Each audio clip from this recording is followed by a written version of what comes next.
Mamen! O mamen, magandang araw sa iyo. For today's video, isang bagay na bagay, parang si Guy and Pip, ay baka pala hindi kayo umabot doon. Parang Jolina Marvin o Katniel, wala na rin pala yun, parang Catherine Alden, basta mamen, perfect combination to para sa akin, mamen. Kaya naman pagkaluto, ayan na naman, mamen, rekta na ako agad sa pagtira niyan. Kaya naman, mamen, ano pang inaantay natin? Siyempre, tirahin na natin. Baka tirahin pa ng iba. Mamen, ang gusto ko nga dito sa mga ganitong tirada, talaga napakadali tirahin, napakadali lutuin, napakabilis pa, at hindi rin ganong kamahalan, mamen. At talagang bagay na bagay naman siya. Ayan, mag-isa lang tayo ng aromatics, mamen. Inuna ko na yung luya, tapos sinunod ko na yung bawang at sibuyas, mamen. At maya-maya lang, sasabawan na natin yan. Onti lang muna, mamen, kasi para palabasin lang natin yung lasa ng mga aromatics, mamen. O, bale, 5 to 10 minutes mo pakuluan, mamen, para sigurado lumabas yung lasa ng mga aromatics. At yan nga, nilagay ko na rin yung tahong at naglagay ako ng, sinabay ko na yung sayote, mamen, o kaya papaya, pwede rin.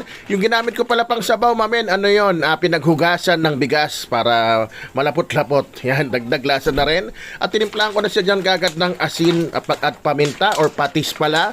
Bahala ka na, diskarte mo na yan sa lasa, magdadagdag pa tayo ng sabaw dyan, mamen. Ayan, pinabuka ko lang muna yung tahong at kaya onti nilagay ko nung una para mas mabilis kumulo, mas mabilis lumasa yung mga aromatics na pampabango at pampasarap. At antay na lang natin maluto yan, mamen. Pag naluto na, pwede mo nang tikman, maghabol ka na sa iyong sabaw para lalong sumarap.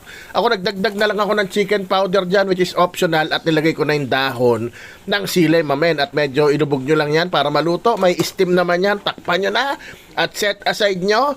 Ngayon, maglagay tayo ng bagong ditong kawali, prituhan, mamen. O, syempre, use oil na lang. Yan yung pinagprituhan ko ng manok. Bago ko itapon, lutuan muna natin itong ating Gigi.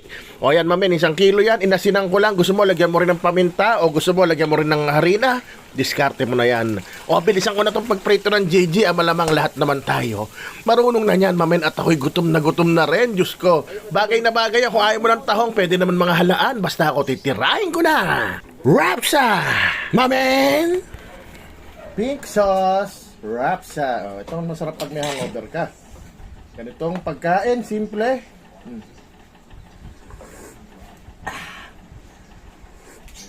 Sarap.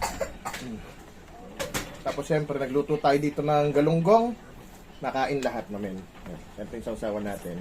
Ay! So, dapat malaking lagay ng sausawan.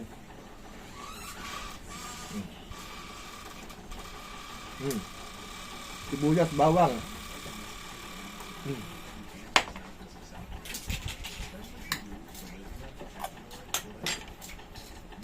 Son.